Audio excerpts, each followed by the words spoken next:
Barangay Love Stories. Love Stories. Komplikado ang pagmamahal. Iyon ang alam ng karamihan. Kaya marami sa atin ang mas pinipiling wag na lamang sugalan ito. Ikaw, kabarangay, gaano ba kakomplikado ang pagmamahal para sa'yo? Dear Papa Dudut, ako nga pala si Kyla, 35 years old. Gusto ko lamang mag-share sa inyo na nangyari sa relasyon namin ng ex-live-in partner ko na si Luke, 40 years old. Nangyari po ito last year lamang kaya masisiguro kong naaalala ko pa lahat ng detalye. 10 taon ang itinagal ng relasyon namin ni Luke bago kami nag-decide na tapusin na. Wala namang naging third party pero naramdaman ko isang araw na ayoko na. Matagal ako nagtiis sa pagiging immature ni Luke kahit sabihin pang mas matanda siya sa akin ng 5 taon. Nanawa na lamang din ako sa mga sablay niya na wala naman siyang balak ayusin. Kinaya ko pong magpatawad at nasanay siya sa mga ganong cycle namin. Pero hindi ko na gusto ang ganong pattern kaya ako na rin ang nag-decide na tapusin na ang lahat sa amin. Nabigla siya kasi akala niya ay okay lang kaming dalawa. Noong mga nakaraang buwan kasi bago kami nagkahiwalay ay wala na kaming pinag-aawayan at masasabing tahimik ang buhay namin. Inakala niyang senyales yon na okay na kami pero sa totoo lang ay senyales yon ng unti-unti kong paglayo sa kanya, Papa Dudut. Hindi ko na noon maramdaman at mahanap sa sarili ko ang pagmamahal ko para sa kanya dahil sa marami niyang kasalanan na nagawa sa aming relasyon. Walang nagloko sa amin sa loob ng 10 taon na nagsama kami. Hindi ko na lang talaga kinayang ipaglaban pa hanggang sa dulo ang lahat dahil naisip kong deserve ko naman ng isang relasyon na mararamdaman kong safe ako at hindi puro stress ang inaabot ko. Pinaliwanag ko naman yon sa kanya noong gabing nakipaghiwalay ako. Nabigla nga rin ako na tinanggap niya kaagad. Nakahanda pa naman ako makipag-argumento kung sakaling ipipilit pa niya noon ang sarili niya. Nakahinga ako ng maluwag nang sinabi niyang naiintindihan niya ang desisyon ko. Noong gabi ring yon ay naghati na kami sa mga gamit na pinundar namin. Pati mga gamit na ibinigay sa amin bilang regalo ng mga kaibigan at pamilya. Pinagpartihan na rin namin yon. Marami kaming mga gamit na naipon sa loob ng 10 years. Napailing na nga lang ako dahil kung alam ko lamang na may hangganan pala ang pagsasama namin, sana ay unan at kumot na lamang ang binili naming dalawa, Papa Dudut.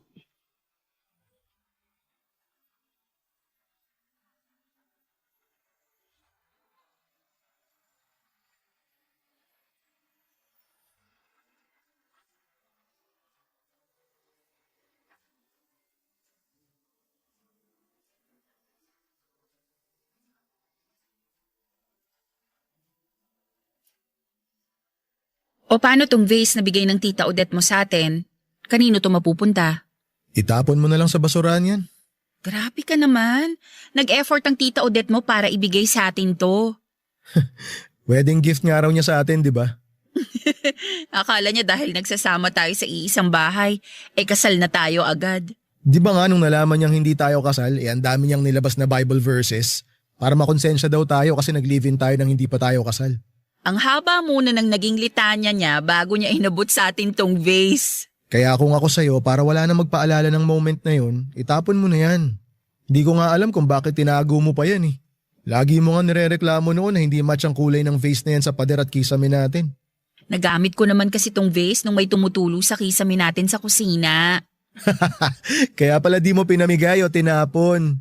O kaya, aksidente mong nabasag. Ewan ko pero gusto ko lang ding itago kasi… wala pala. Bakit gusto mo itago? Bigyan mo naman ako ng closure para dyan sa vase na yan. Naisip ko lang kasi baka magandang paalala tong vase para ma-inspire tayo na Magpakasal na rin balang araw. Ah, so naisip mo rin yung mga sinabi ni Tita Odette sa atin. Pumasok din pala sa utak mo yung kasal. Siyempre naman naisip ko yun. Ikaw ba namang tanungin lagi ng mga tao sa paligid mo kung kailan tayo magpapakasal eh? Nasa atin lagi ang spotlight lalo na tuwing Pasko. Habang nilalantakan ng mga kamag-anak natin yung spaghetti na handa natin. Habang nilalantakan nila personal na buhay natin. Tama. So, kanino nga mapupunta yung vase? Ibibigay ko na lang sa katrabaho ko na atat magpakasal kahit wala pang boyfriend. Para mas lalong maging atat. Oo, yung parang kinikiliti yung puwet. Ganun na lang gawin natin. Yung mga gamit na binigay sa atin na di naman natin magagamit o di na natin gusto, ipamigay na lang natin sa mga kakilala. Yung malayong kakilala sana para hindi na natin makita. Grabe ka. Ayaw mo na ba talaga magkaroon ng alaala sa relasyon natin? Kahit ayokong maalala ang relasyon natin, nakadikit na yun sa akin. Mas makakatulong kapag hindi natin makita yung mga gamit na ipamimigay natin. Ikaw naman sineryoso mo agad yung sinabi ko. Bakit hindi ba dapat? Ay, ipagpatuloy na nga natin tong ginagawa natin para matapos na yung hatian. Sa'yo na yung sofa, akin na yung TV. Parang mas gusto ko yung TV kesa sa sofa. Ako naman ang madalas nanonood. Ginagawa mo lang pampatulog yung TV. Mas nagagamit mo yung sofa. Doon ka laging tambay lalo tuwing nag-aaway tayo. Napudpud na yung sofa sa dami ng away natin. Pero parang lugi naman ako ron. Yung TV, kabibili lang natin 2 years ago eh. Sino bang pumudpud sa sofa? Ikaw lang naman tong mahilig umupo ron eh. O sige, sa akin na yung sofa. Sa'yo na yung TV. Pero akin yung mga unan. Hindi pwede. Ulo kong nagpalambot na mga una na yun. Lahat na lang sa'yo. Bigyan mo naman ako ng akin. Sa'yo na yung tasa at coffee maker. Aanin ko naman yun, hindi naman ako nagkakape. Alam mo namang acidic ako. Sabi mo bigyan kita ng sayo. O sa'yo na yung mga yun. Yung magagamit ko naman. Alam mo, sige na nga sa'yo na yung TV at unan. Sure ka? Baka naman masama loob mong ibigay sa akin yung mga yun ha. Ayoko sumakit tiyan ko. Sa pagkain lang nag-work yung sakit ng tiyan kapag masama ang loob nung nagbigay. Ah, akala ko nag-work din sa TV. O sige, ganito na lang. Sa'yo na yung mga unan. Oo, akala ko gusto mo yun. Naisip ko lang kasi ikaw yung hirap makatulog sa ating dalawa kapag hindi maganda yung kutson at unan. Kaya sa'yo na lang yung mga yun. Para mahimbing ang tulog mo. Papa Dudut, may kurot noon sa puso ko nang maalala ni Luke ang hirap ko sa pagtulog. Hindi kasi matandain si Luke sa mga detalye tungkol sa akin lalo na sa relasyon namin. Yun ang madalas naming napag-aawayan noong kaming dalawa pa dahil kahit birthday ko ay hindi niya maalala. Sa loob ng 10 years, ako lagi noon nagpapaalala sa kanya kung kailan ang birthday ko. Samantalang siya kahit mismong oras ng kapanganakan niya ay naaalala ko. Marami pa kaming pinaghatiang mga gamit, madaling araw na kami natapos.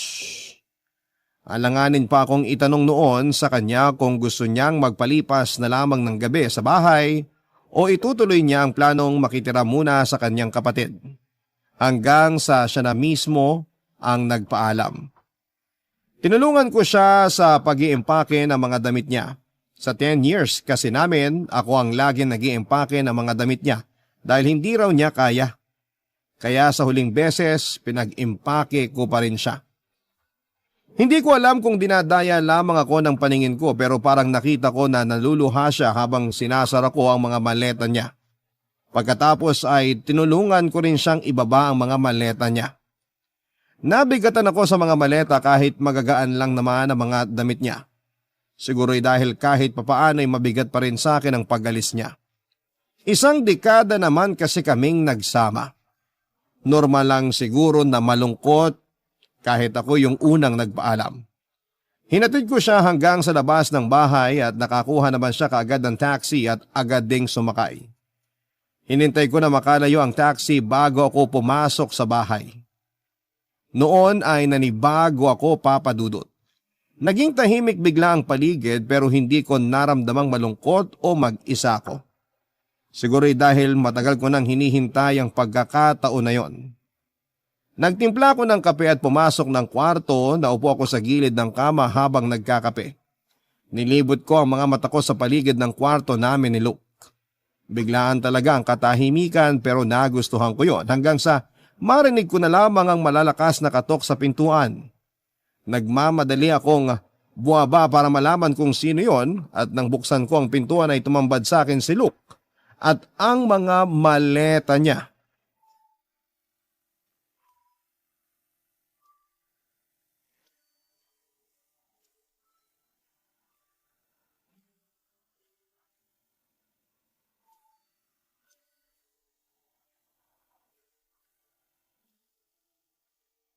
Luke, bakit ka bumalik? May naiwan ka ba? Nakalimutan? Nakalimutan ko lang sabihin sa'yo na ayoko. Anong ayaw mo?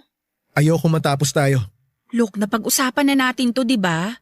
Akala ko ba okay na tayo sa hiwalayan na to? Akala ko rin eh. Sa umpisa lang tayo maninibago. Masasanay din tayo.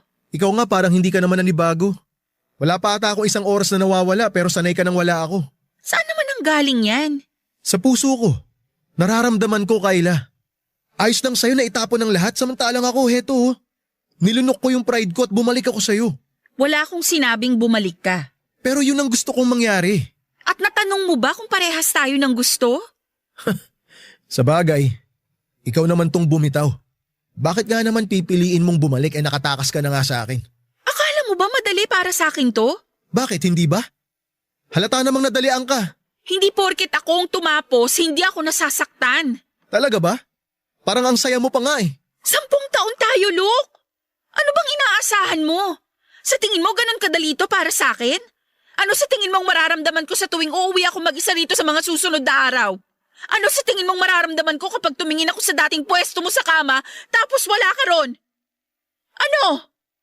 Tingin mo madaling kumain ngayon ng mag-isa? Eh di ayusin natin to. Luke, tama na. Alam ko namang nabigla ka lang. Hindi ako nabigla. O baka gusto mo lang ulit ako maturuan ng leksyon tulad noon. Ano bang nagawa ko ulit na mali para maayos ko na? Kailan mo ba talaga inayos sa mga pagkakamali mo sa akin? Oh, tingnan mo na. Galit ka lang sa akin. Di mo talaga gusto makipaghiwalay. Tulad lang din to ng dati. Makikipag-break ka lang sa akin para ma-realize ko yung mga mali ko tapos babalikan mo na rin ako. O di ba tama ako? Oo nga. Nakikipaghiwalay ako sa'yo dati para ma-realize mong mga mali mo. Kasi yun lang ang nakikita kong paraan para matauhan ka. Kaya nga, natauhan na ako ngayon. Ayusin na ulit natin to. Pero iba na yung ngayon. Hindi, nagmamatigas ka lang. Hindi ako nagmamatigas. Look, ayoko na talaga. Wala akong ibang gustong iparealize sa'yo ngayon. Gusto ko na talagang makawala sa'yo kasi ako naman ang may narealize ngayon. Hindi totoo yan. Paniwalaan mo ang gusto mong paniwalaan pero tama na. Hindi na tutulad ng dati na tatanggapin pa kita pabalik. Kasi wala nang dapat bumalik. Okay. Aalis ako ngayon para mahimasmasan ka. Kasi galit ka lang eh. Pero babalik ako. Basta tawagan mo lang ako pag okay ka na. Look, okay na kung wala ka. Please naman. Hindi, Kayla. Magpapahinga lang tayo ng ilang araw. Tapos babalik na rin tayo sa dati. Ano bang hindi mo maintindihan sa ayoko na? Tapos na. Umalis ka na. Ganyan kadali sa'yo na itapon lahat to? Hindi naging madali pero kailangan kong gawin. Kailangan nating gawin. Umpisahan na nating magpaalam for good, Luke. Please. Babalik ako. Yun ang mangyayari. Babalik ako. Wala ka nang babalikan. Hindi ko na hinintay pang makasagot si Luke, Papa Dudut. Pinagsarahan ko na siya ng pintuan. Nagmadali akong pumunta sa kwarto at doon ay nagkulong. Pinakiramdaman ko kung nakaalis na siya bago ko tuluyang pakawalan lahat ng iyak na pinigil ko habang magkaharap kami. Hindi ko maintindihan kung bakit nakaramdam ako ng guilt dahil si nanay ko siyang bumabalik-balik sa akin sa tuwing nagkakaroon kami ng away. Nasanay siya na nagkakaayos kaming muli sa tuwing pinapalipas namin ng ilang araw na hindi kami magkasama at nagpapakalma ng galit. Kaya tuloy, hindi niya naintindihan na yung pakikipaghiwalay ko sa kanya noong huli ay totoo na. May naging kasalanan din ako, kaya hindi niya sineryoso ang pagbitaw ko sa relasyon namin noon. Nakatanggap ako ng message sa kanya at ganun pa rin, Papa Dudut. Inaasahan pa rin niyang babalik ako kapag nakahinga na kami ng ilang araw. Hindi ko siya nireplyan. pero sinubukan pa rin niyang tumawag. Blinako na siya sa lahat ng accounts ko maski na ang cellphone number niya para maintindihan niyang tapos na. Sa paglipas ng mga araw, nagpatuloy siya sa pagpunta-punta sa bahay. Hanggang sa ako na rin na nag-decide na pakawalan na ang apartment namin yon at hindi ipaalam sa kanya kung saan ako lumipat. Yun na lamang ang nakita kong paraan para ma-realize niyang tapos na kami. Nag-work naman yon, Papa Dudut, nagdasal na lamang ako na sana'y natanggap na niya ang gusto kong iparating. Ayokong isipin niya na paraan ko lamang yon para manipulahin siya, para ma-realize niya ang mga kasalanan niya. Gusto ko na lamang talaga noon na magsimula na lamang sa buhay ng ako na lamang mag-isa. Magsimula ng hindi na siya kasama. Yun naman talaga nag-udyok sa akin para bitawan siya kahit alam kong meron pa akong natitirang katiting na pagmamahal para sa kanya. At mula noon ay hindi na rin siya nagpumilit pa, Papa Dudut. Nalasap ko na rin sa wakas ang kalayaan na matagal ko nang ipinagdarasal. Nakawala na ako kay Luke, Papa Dudut. Nakawala na ako sa hindi magandang nakaraan namin. Nakawala na ako.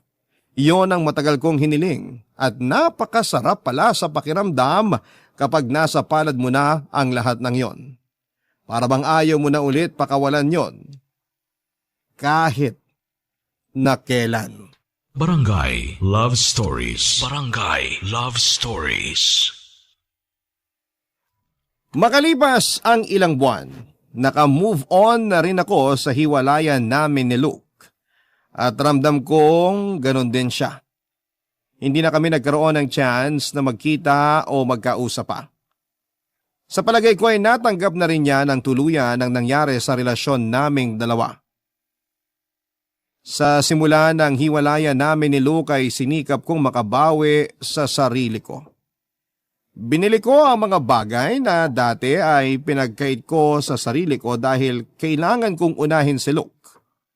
Natuto akong mag-travel mag-isa dahil noon ay takot akong lumabas kahit pumunta lamang sa mall nang hindi kasama si Luke. Marami ako na idagdag sa buhay ko na mga bagong kaibigan na nakatulong sa personal growth ko. Bukod pa roon ay may nakilala din po akong bagong nakamabutihan ko. Walang iba kundi si Brad, Papa Dudut. Mas bata siya sa akin ng 5 taon at pinakilala lamang siya ng isang bago kong kaibigan. Ayos naman si Brad dahil madali siyang pakisabahan at marami kaming pagkakaparehas. Sinabi naman niyang seryoso siya sa akin at gusto talaga niya ako. Gusto ko rin naman siya pero parang nag-alangan ako dahil sa trauma ko mula kay Luke. Si Brad lang ang nakadate ko at nakasama ko mula noong makipaghiwalay ako. Madalas siyang natutulog noon sa bahay lalo kapag hindi naman ganon kabisi sa work niya. Lahat ng ginagawa ng magkakarelasyon ay ginagawa namin noon, pero kulang lamang kami sa label. Ako ang nag-decide na huwag bigyan ng label ang relasyon namin, Papa Dudut. Hindi pa kasi ako ganoon ka-invested at feeling ko ay hindi pa talaga ako handa. Pero may feelings naman ako para sa kanya, hindi nga lang ganon ka-intense ang nararamdaman ko sa kanya. Pero payapa ang pakiramdam ko kapag kapiling ko siya. Yun naman ang hinahanap-hanap ko dati pa lamang at nahanap ko na yun kay Brad. Pero dala pa rin siguro ng naging trauma ko kay Luke. Kaya hindi pa rin ako handang pumasok agad sa pakikipagrelasyon. Alam kong unfair yon para kay Brad pero ayoko namang dayain ang sarili ko at pumayag na lamang sa isang relasyon na hindi naman buo ang puso ko. Lagi ko nga siyang iniiwasan kapag napupunta doon ang usapan. Nung una ay ayos lang sa kanya pero nang tumagal ay parang naiinip na siya.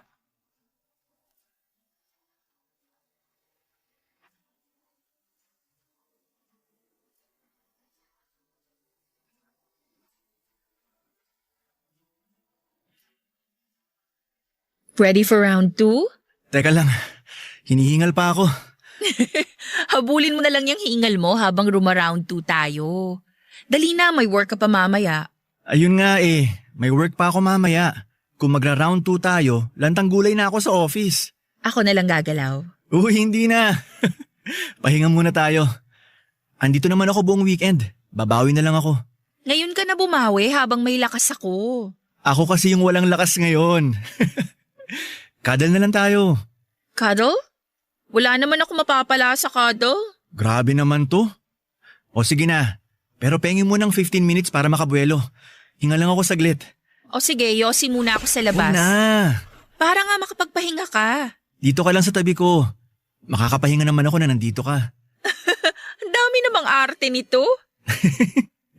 Okay na sa akin yung pahinga na katabi ka lang. Nox, tunog Gen Z ha. Usap na lang tayo. Anong topic? Tayo. Ha? Question. Ano bang definition ng tayo? Literal ba? Tayo, ikaw at ako, basta dalawa o mahigit pa na mga tao. Yung hindi literal. Ano bang pupuntahan ng usapang to? Papunta sa kung saan tayo. Ano? Ano ba tayo, Kayla? Anong tawag mo sa atin? Yan na naman siya oh. Sagutin mo na para di ka na nakukulitan sa kakatanong ko. Isang beses lang nasagot para maliwanagan na ako. Alam mo, sa weekend na lang tayo mag-round 2. Napagod ako bigla sa mga tanong mo. Oh, yan ka na naman. Iiwas ka na naman. Hindi ako umiiwas. Ayoko lang pag-usapan. Pinaganda mo pa, ganon din yun. Ano bang gusto mong sagot ko? Na sana merong tayo. Di naman kita minamadali na sagutin ako. Handa naman ako maghintay. Hindi ka pa nagmamadali sa lagay na yan ha? Inuunahan mo lagi ako ng ganyan. Nagmumukha tuloy na ako yung masama. Alangan naman ako yung masama. Hindi ko kasi maintindihan kung bakit kailangan mo pang tanungin yan. Okay naman tayo. Walang stress. Kayla. Kumpara naman sa iba na magkarelasyon na puro lang away, toyo at third party. Pero may mga healthy rin namang relasyon na walang katoksikan. Depende na lang yan sa mapipili mo. Kampante naman ako sa sarili ko eh. Hindi maiiwasan ang katoksikan sa relasyon. Kaya ba ayaw mong i-confirm kung anong meron tayo? Oo. O baka dahil hindi mo pa rin makalimutan ex mo? Walang kinalaman ng ex ko dito. Matagal na kaming tapos at matagal na akong hindi interesado sa kanya. Yayayain ba kita ng round 2 ngayon kung naaalala ko pa siya? Loyal ako sa'yo, Kayla. Maaasahan mong walang magiging third party. Kaya kong sumalo ng toyo. 4 na babaeng kapatid ko na pwede nang irikado sa adobo. Ano pa bang kailangan para magka-label tayo? Sabihin mo lang at gagawin ko. Susunod ako sa'yo kung yun ang magpapabili sa label natin. Ano bang meron sa label na yan? Assurance. Pasa ko sa usapang to. Yosi muna ako. Magpahinga ka na dyan. May pasok ka pa mamaya. Nagmadali akong magbihes para makalabas na ng kwarto, Papa Dudut. Iniwan ko doon si Brad at mula sa gilid ng mga mata ko ay nakita kong desmayado siya sa naging usapan namin. Nahiya na rin ako sa panggagaslight ko sa kanya. Tama naman kasi at valid ang tanong niya sa akin tungkol sa relasyon. Pero wala pa kasi akong tamang maisagot sa kanya at hindi ko buong ma-explain sa kanya na natroma ako sa relasyon namin ni Luke. Hindi ko rin kasi nakwento sa kanya ang nangyari sa amin ni Luke, Papa Dudut. Pinilit ako ni Brad na mag-share tungkol sa ex ko. Pero sinabi ko na hindi pa ako ready. Nirespeto naman niya at hinayaan niya ako sa gusto ko. Hindi ko nga maintindihan kung bakit natiis ako ni Brad dahil sa dami ng issues ko, lalo na yung hindi ko pagbigay sa kanya ng label. Hindi ko maintindihan kung bakit pinili pa rin niyang magstay kahit alanganin ako sa pagbigay ng commitment sa kanya. Siguro ay talagang nagustuhan niya ako o pwede ring na-challenge lamang siya. Matapos noong pagtatalo namin ay hindi muna nagpakita sa akin si Brad ng ilang araw. Hindi ko naman siya pinilit na lapitan ako pero aminado akong na-miss ko siya. Pinigilan ko ang sarili kong kausapin siya dahil ayaw kong bumalik sa akin ang tanong tungkol sa commitment. Hinayaan ko siyang mapag-isa at nagpatuloy na lamang ako sa dating routine ko. Hanggang isang araw ay nagparamdam siyang muli at nagulat ako kasi ready na ako kung sakaling hindi na siya bumalik. Pero nagpakita siyang muli, Papa Dudut. Natuwa ako. Hindi namin ulit na pag-usapan ang naging issue kaya natatakot ako na anytime may sasabog na naman si Brad kapag tinopak. In-enjoy ko na lamang ang pagbabalik niya at hindi na muna in-stress ang sarili ko sa mga what if naming dalawa. Nagstay siya ng isang buong linggo sa bahay at pinagsilbihan niya ako. Doble pa kesa sa mga pagsisilbi niya sa akin noon. Nanumbalik ang saya namin dalawa sa piling ng isa't isa at nakontento ako sa ganon at hiniling ko na sana'y makontento na rin siya sa setup naming dalawa. Papa Dudut.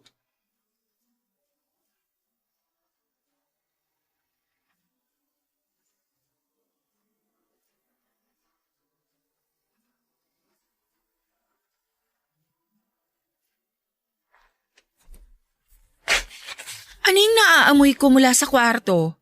Nagluto ako ng tosino. Tapos sinangag ko yung kanin sa pinaglutuan ko ng tosino. Wow! Paborito ko yan! Talaga? Ako rin eh. Kain na tayo? Di na tinatanong yan, kakain talaga tayo. Damihan mo ng sinangag yung plato ha. Dagdagan mo ng bawang. Hindi mo na kailangan sabihin, matik na yon. Di ka lalapitan ng aswang ng isang linggo sa dami ng bawang na hinalo ko. Di nga ako lalapitan ng aswang pero lalayuan naman ako ng mga tao sa amoy ng dighay ko mamaya. Gumawa pala ako ng orange juice na may konting pineapple chunks. Paborito ko rin yun. Maraming ice? Marami. Manghuhula ka ba? Paano mo nalaman na gusto ko lahat ng mga hinanda mo? Lagi ko talagang sinasabay yung tosino sa orange juice with pineapple chunks. Pangtanggal umay. Same! Kain na tayo please. Parang awa mo na. Maupo ka na. Bumili rin ako ng panghimagas natin para mamaya. Perfect isabay sa kaping barako. Anong panghimagas yan? Baka pwedeng kainin na rin natin kasabay nitong tusino. Iibabaw ko sa sinangag. Hindi pwede. Mamaya na yun. Ano nga yun? Yema cake. Gusto ko... Paborito ko rin yan. Kainin na natin ngayon, please. Sure ka ba?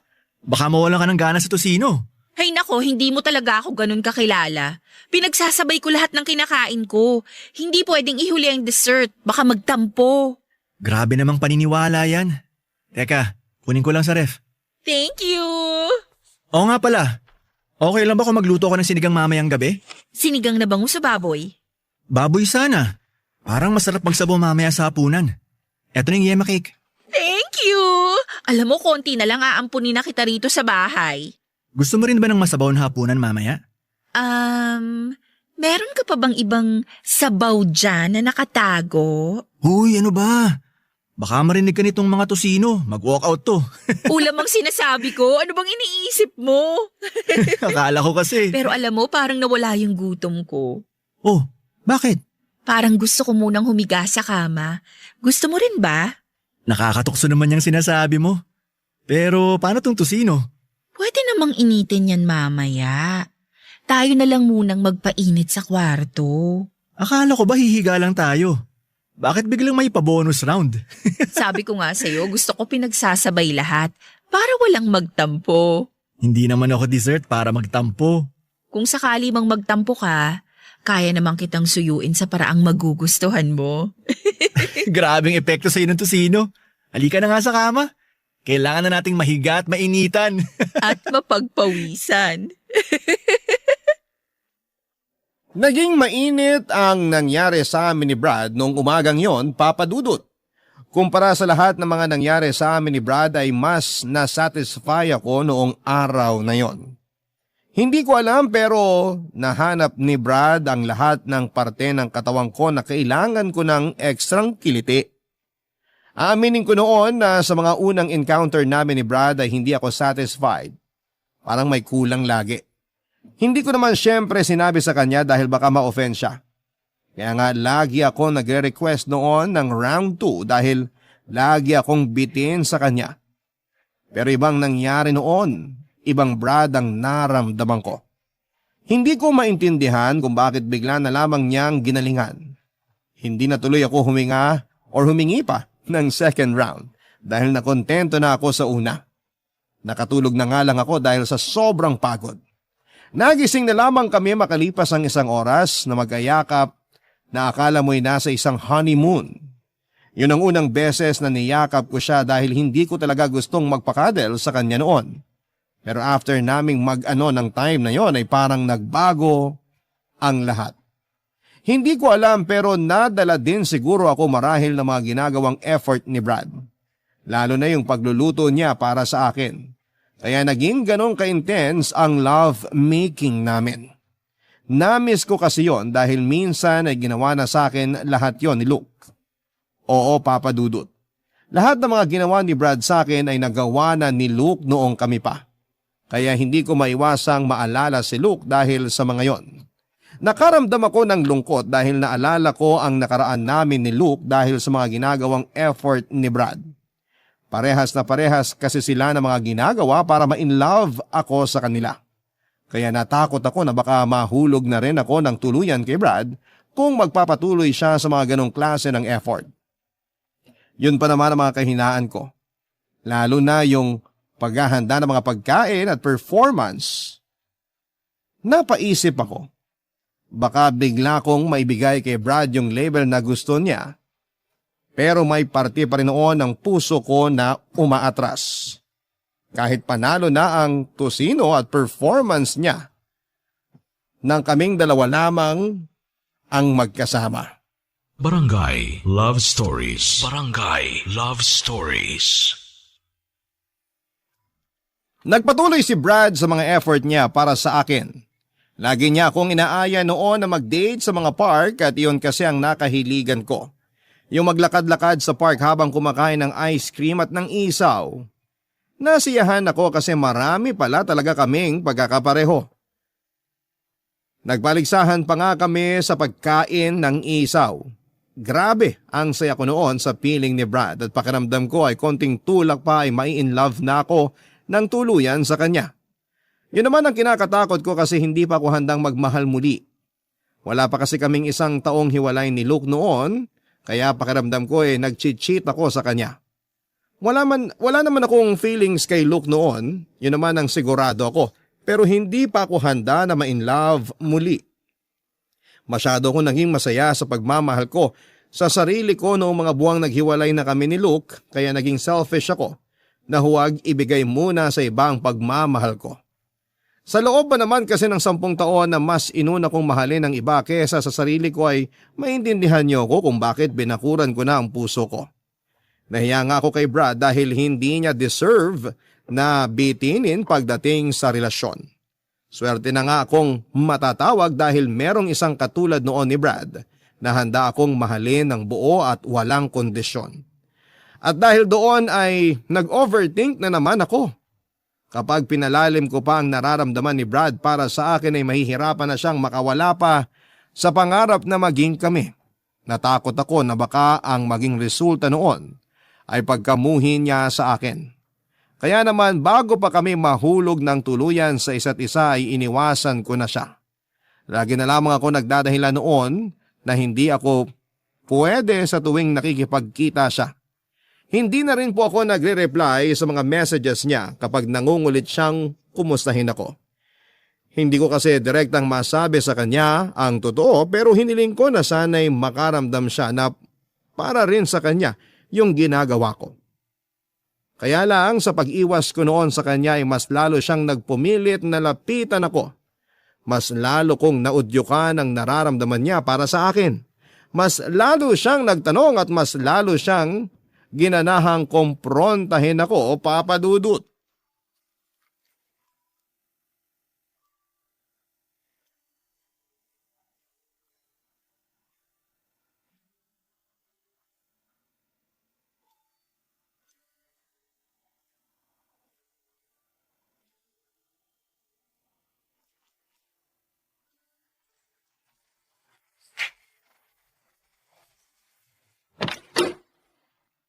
Brad, anong ginagawa mo dito?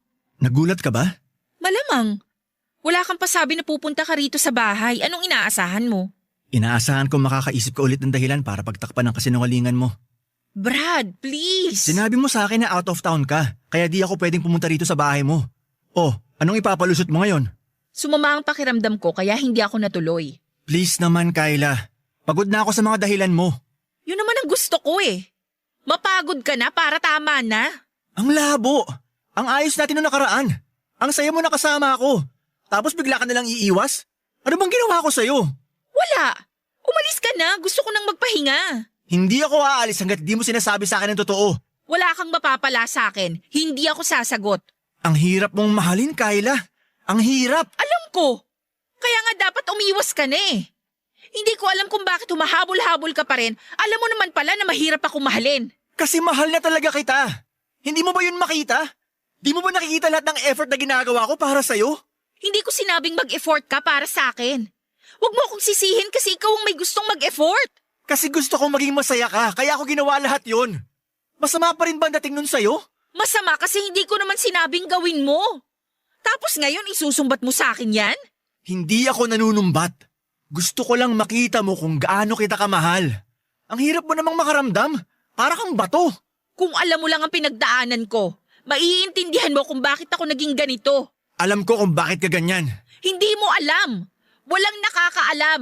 Huwag kang mag-assume, Brad. Alam ko ang nangyari sa inyo ni Luke. Luke?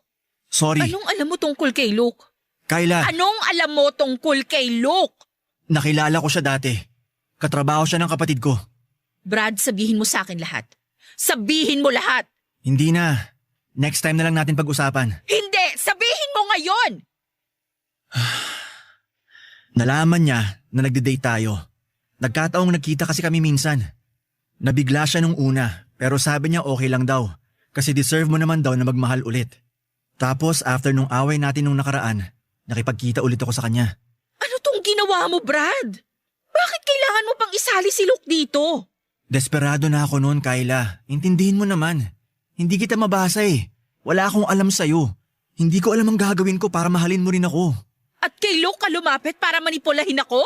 Tinanong ko lang naman kung paano ka nahulog sa kanya. Sinabi niya lahat ng naaalala niya. Ginawa ko lang naman yun para mapasaya kita eh.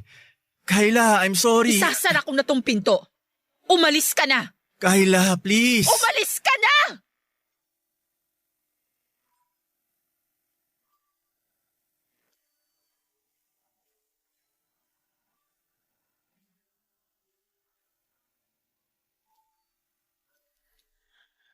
Nagalangan si Brad na umalis.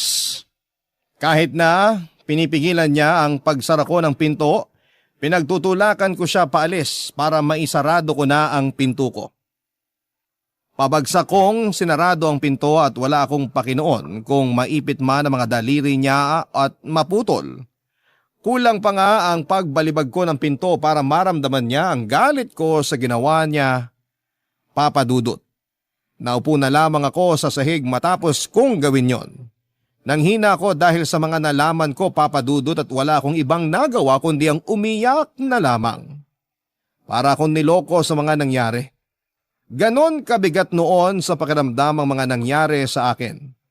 Nung nakabawi na ako ng lakas ay kinuha ko ang cellphone ko para i-message si Brad. Tinanong ko kung saan na nakatira si Luke at hindi nakasagot kaagad si Brad. Pinilit pa rin niyang humingi ng sorry pero hindi ako interesado, Papa Dudut.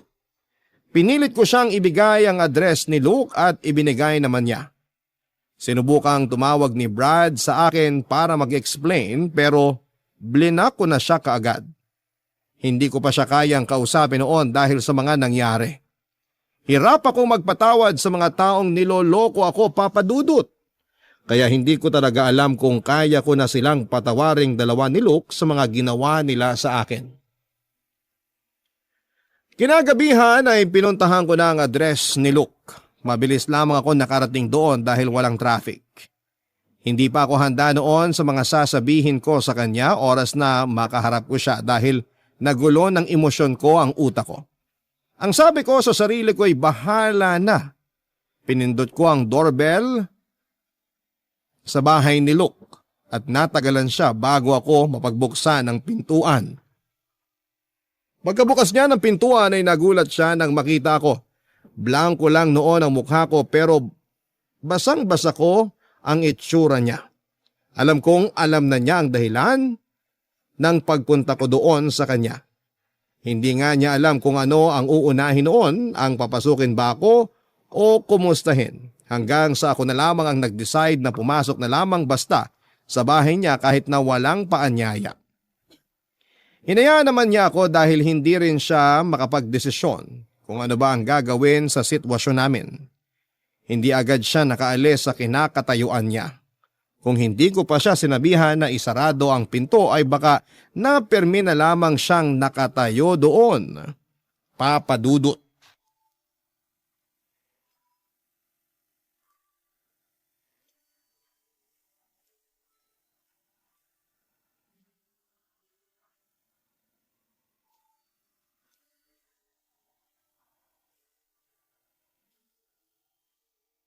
So, magkakilala pala kayo ni Brad, no? Kayla, wag mo sanang masamain. Hindi ko naman minamasama na magkakilala kayo. Pero yung ginawa niyo sa akin, yun ang wild look. Grabe! Tumulong lang ako. Tumulong o nanggulo? Wala akong balak manggulo. Kung meron man, sana dati pa. Nung una pa lang na nalaman kong nagde-date na kayong dalawa. Ginulo mo pa rin lahat, Luke.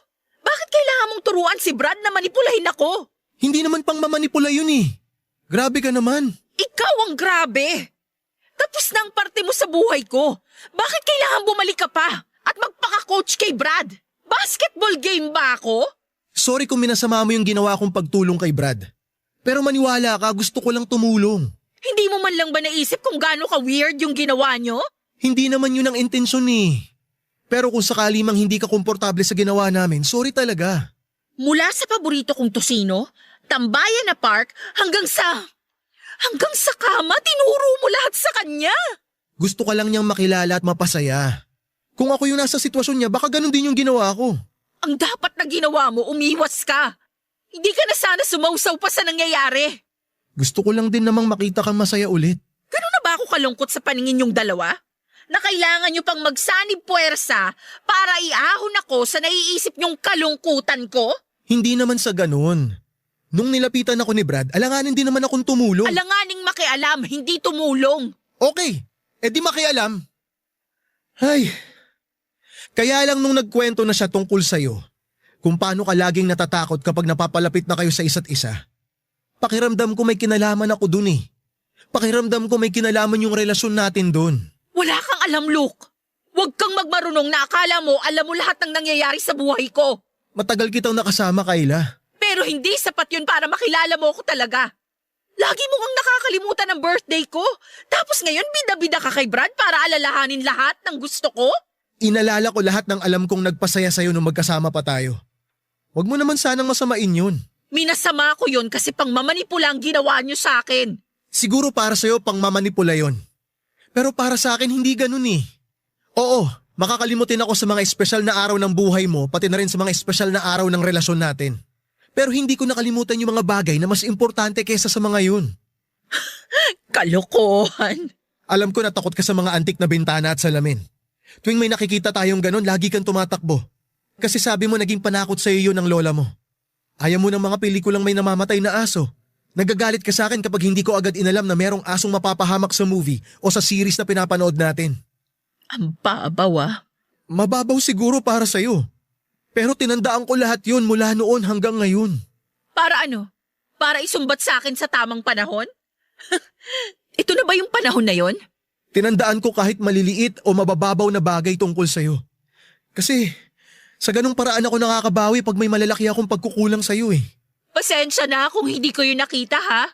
Sa dinami-rami kasi na nagawa mong kasalanan sa akin, ang hirap nang makita kung paano ka makakabawi. Kaya sorry ha. Malaki pa rin ang galit mo sa akin. Alam ko. Wala na nga sana dapat eh. Napatawad na kita nun. Kinalimutan na kita. Tapos ngayon, babalik ka para guluhin ulit yung mundo ko? Wala akong balak guluhin ka. Ang totoo niyan, gusto ko ngang ayusin eh. Oo, mali nga siguro yung paraan ko. Pero malinis naman ang intensyon ko. Hinayaan mo na lang sana ako. Hinayaan mo na lang din sana si Brad sa diskarte niya sa akin. Hindi ka na sana nakialam. Sinira mo lang lalo lahat eh. Gusto ko lang makabawi. Sana noon pa. Wala ka nang babawiin kasi tapos na tayo. Kayla. Pinahirapan mo lang ako lalo sa sitwasyon ko. Hirap na nga akong magtiwala at magmahal ulit. Tapos ganito pa nga abutin ko sa inyo. Ikaw ulit ang nakasira sa akin. Ikaw ulit ang dahilan kung bakit hindi ko na naman kayang magtiwala at magmahal. Bakit ba ikaw na lang lagi, Luke? Bakit? Hindi ko na hinintay pang makasagot si Luke. Nagmadali na akong lumabas dahil naninikip na ang dibdib ko sa sobrang emosyon na nararamdaman ko. Habang nasa daan ay panay ang tulo ng mga luha ko dahil sa naging palitan namin ni Luke ng mga sinabi sa isa't isa. Nasaktan ako lalo hindi lang dahil sa pagmamanipula nila sa akin, kundi sa paghingi ng tawad sa akin ni Luke. Sa unang beses, naramdaman kong sincere ang paghingi niya ng tawad. Ang nakakasakit pa doon ay kung kailan huli na ang lahat ay saka ko pa yon narinig sa kanya. Kung kailan tapos na at wala na. Sa kanya naisipang bumawi sa mga pagkakamali niya gamit ang ibang tao at hindi siya mismo. Doon ako higit na nasasaktan, Papa Dudut, at doon ako nalito sa mga nararamdaman ko. Inakala kong wala na akong natitirang pag-ibig para kay Luke pero meron pa rin pala. Mahal ko na rin noon si Brad at inamin ko na yon sa sarili ko. Napahinto ako sa paglalakad nang ma-realize kong pareho ko silang mahal. Mas lalong nagulo ang mundo ko. Mas lalong nagulo ang puso ko. Papa Dudut, pareho kong iniiwasan ngayon sina Brad at Luke at hindi ko pa rin alam kung bakit ako sabay na nahulog sa kanilang dalawa. Hindi ko alam kung sino ang pipiliin o kung may dapat ba akong piliin sa kanila. Dapat bang si Brad ang piliin ko dahil siya na yung bago at pwede na akong magsimula muli ng bagong buhay na kasama siya? O dapat bang balikan ko si Luke dahil mas alam niya lahat ng kailangan at gusto ko? Si Brad ba na walang malalim na pagkakamali at kasalanan sa akin o si Luke na alam ang lahat tungkol sa pagkatao ko? Nalilito at nahihirapan na po ako sa sitwasyon. Pareho silang matimbang para sa akin at natatakot akong bitawan isa man sa kanila dahil baka magkamali ako. Sana'y magawa po ninyong tulungan ang problema kung ito ay mabigyan ng solusyonan sa kung ano ang magiging desisyon ko. Malaki ang tiwala ko sa inyong programa, Papa Dudut, isa ako sa mga nangungunang taga-subaybay ng inyong programa. Kaya naman isang malaking bagay na ang maibahagi ang kwento ko sa inyo. At sana sa pagkakataong ito ay mapagbigyan ninyo ako ng tamang advice sa sitwasyon ko. Muling maraming salamat po. Ang inyong forever kapuso at kabarangay, Kyla. Nagustuhan ng iyong napakinggan? Ituloy yan via live stream sa www.gmanetwork.com/radio. Barangay LS 97.1